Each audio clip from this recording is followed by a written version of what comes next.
एखादा शेतकरी आपल्या शेतामध्ये बोरवेल खोदतो, त्या बोरवेलला भरपूर पाणी लागतं. पण कुणीतरी खुळसाळपणे येतं आणि त्या बोरवेलमधली मोटर कापून बोरवेलमध्ये टाकून देतं. त्यानंतर त्यावरती ती मोटर बाहेर काढता येऊ नये म्हणून वरून आणखी 4-5 दगड टाकतं आणि तो बोरवेल बुजवण्याचा प्रयत्न करतं. त्यावेळेस शेतकऱ्याच्या डोळ्यामध्ये पाणी आल्याशिवाय राहत नाही. हाच असा संतापजनक प्रकार हा वाशिम जिल्ह्यातल्या रिसोड तालुक्यातल्या येवता गावात घडलेला आहे. मी सध्या त्या बोरवेल जवळ उभा आहे. हेच ते बोरवेल आहे. मंगलसिंग ठाकूर नावाचे शेतकरी आहेत आणि या शेतकऱ्याने मार्च महिन्यात हा बोरवेल खोदला होता. बोरवेल खोदल्यानंतर भरपूर त्या बोरवेलला पाणी लागलं आणि याच पाण्याच्या भरोश्यावर त्यांनी आपल्या शेतात सिंचन सुद्धा सुरू केलं.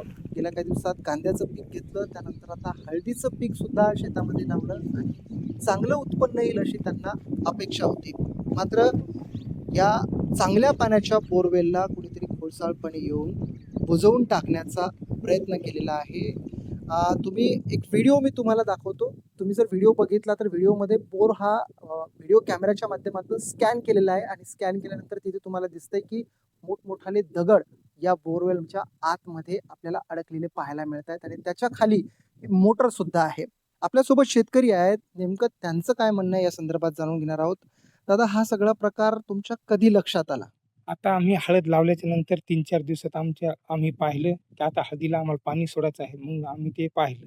तेव्हा आमच्या लक्षात आलं. काय परिस्थिती होती तुम्ही जेव्हा इथं आले त्यावेळेस काय लक्षात आलं तुमच्या? काय दिसलं तुम्हाला? इथं आम्हाला दिसलं, की तिच्यात मोटर नाही, पंप काहीच नाही साहेब. नुसता बोर खुला दिसला असा. मग मोटरचा पाईप तुम्ही बाहेर काढलेला होता का? नाही साहेब, काहीच नाही.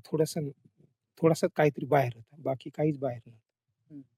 नाही, जेव्हा तुम्ही मोटर सुरू केली होती त्यावेळेस त्याला बेंड लावला हो, असेल बाहेर? बेंड लावलं तर एक मोठा पाईप होता 20 फुटाचा.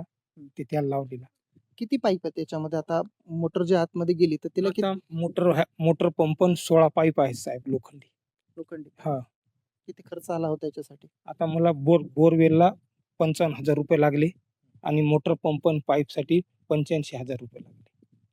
खूप मोठा खर्च झाला होता. हो. आता काय वाटतंय तुम्हाला की काय याच्या मागे मनशा असेल कुणाची? कशामुळे असं केलं असेल? आता हे कोणाच्या तरी बोरचं पाणी कमी झाले असेल, नाहीतर काहीतरी कोणाला ते चांगलं नसेल दिसत. आम्ही उत्पन्न काढायला ते कोणाला तरी चांगलं नसेल दिसत. त्याच्यामुळे ते कोणतरी खोडसाळपणा केलेला आहे. आता तुम्ही रिसोड पोलीस स्टेशनला आपलं शिरपूर पोलीस स्टेशनला या संदर्भात तक्रार केली. हो साहेब. काय म्हणणं आहे पोलिसांचं? पोलिसांचं म्हणणं आहे, की तुम्हाला तुमचं एवढं जे आर्थिक नुकसान झालेलं आहे, तर तुम्हाला याच्यावर काही ना काही सरकारकडून मदत भेटलीच पाहिजे. असं त्याचं हे म्हणणं आहे. आणि ज्याने हे सगळं केलं, तुम्हाला काय वाटतं त्याला काय शिक्षा व्हायला पाहिजे? नाही साहेब, त्याला कसं आहे, कठोर ते कठोर शिक्षा झाली पाहिजे, की डबल त्यानं कोणत्याही असं शेतकऱ्याचं फार मोठं नुकसान न केलं पाहिजे.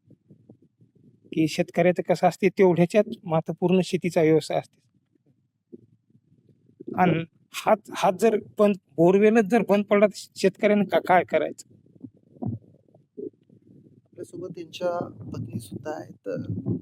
काय नाव आहे तुमचं? सुनंदा मंगलसिंग ठाकूर. मला सांगा, आता एवढं सगळं हे नुकसान झालेलं आहे तुमचं. काय वाटतंय तुम्हाला हे सगळं पाहून? आता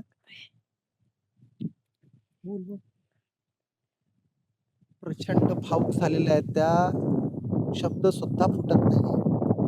मला एकच सांगा, की तुम्हाला काय वाटते, की काय शिक्षा मिळायला पाहिजे ज्यानं हे सगळं केलं त्या व्यक्तीला काय शिक्षा मिळायला पाहिजे?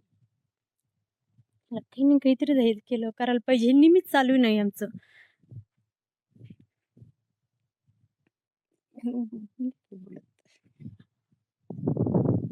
जेव्हा बोरवेल ज्याला भरपूर पाणी आहे, असं बोरवेल जेव्हा बुजलं जातं, त्यावेळेस शेतकऱ्याकडे डोळ्यात पाणी आल्याशिवाय दुसरा पर्यायच उरत नाही. तुम्हाला काय वाटतं? या व्यक्तीने ज्याने या बोरवेलच्या संदर्भात असं कृत्य केलं, त्या व्यक्तीला काय शिक्षा करायला पाहिजे? तुम्ही सुद्धा कमेंट करून नक्की सांगा.